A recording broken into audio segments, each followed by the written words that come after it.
It takes about 7 days, usually for the court, from when they've received your petition to send this out to your spouse. So what your spouse needs to do is complete the Acknowledgement of Service form, the AOS form, and send it back to the court within 7 days, because what that means is that it shows that they've received the petition and they're fully aware of what's going on.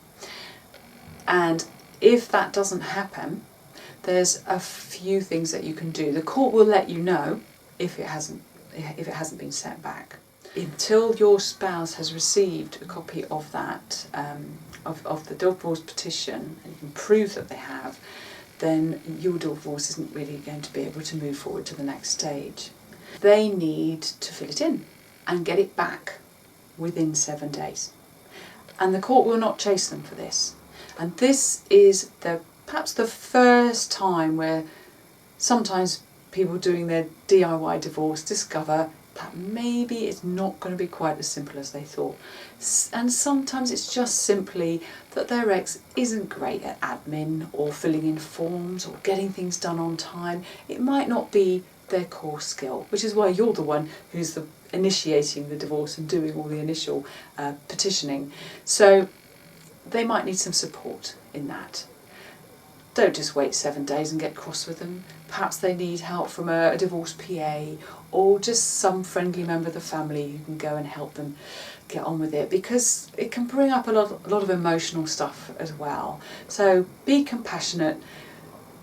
Don't think that it's just a case of fill in a form and send it back. This is a big thing for people, and sometimes they don't realise how big it is until they start that journey. So if you want to keep this on track, don't make assumptions. Support your spouse in this next stage to make sure they get it back within 7 days. And that could be as simple as just introducing them to some useful people who can help them. I've made some suggestions on this page. And equally, these are people who could help you too, because when it comes to filling in some of the paperwork that you need, formies, for example, that can involve a lot of admin, a lot of information finding, which can be very overwhelming, especially if you're really, really busy working or parenting. There are people who can help you. So again, that information I've put down there and linked you to some useful people who will give no obligation, no cost initial conversations to help you work out whether or not you need them. You're in control of this. That doesn't mean you have to do the whole thing, everything on your own, especially if you want to keep this onto a tight time scale. Perhaps you'll want to get married again. You've already met someone else, and that's why you want to get this going. So I'm giving you the tips here to really keep this on track. Once you're in this position, this doesn't mean you have to give up your DIY divorce and hand it all over to the lawyers. But it does mean that things are getting a bit more complicated, and perhaps you need to have a bit more advice, guidance, and I guess emotional intelligence about why they're being so obstructive. Because if you're having this trouble right now, it's probably not just going to get better as you go along. It could well get worse. So I would definitely think that at this point you are having these problems, you should be looking at the other series of videos I've created, which go into much more depth about the divorce process as a whole, which is a life-changing event, and will give you more tools and access to intelligent ways to deal with these things, strategies. So that's there if you want it. But the trouble is, at this point you must be thinking, this isn't going quite as smoothly as I thought. So I would really encourage you, instead of getting angry with them, is to think, okay, maybe they're having second thoughts, maybe they're finding the emotional impact far greater than they ever imagined.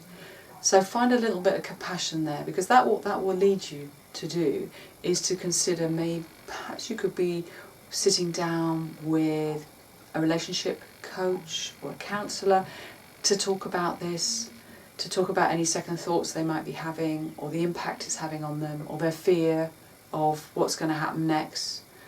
Because that friendly discussion you had a few months ago about going ahead with the divorce, when the reality hits, it's very different.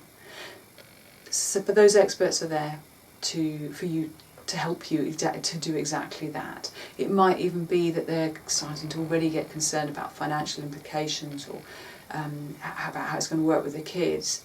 So you can use mediators for that. And that kind of information I've included, links to those people, those professions.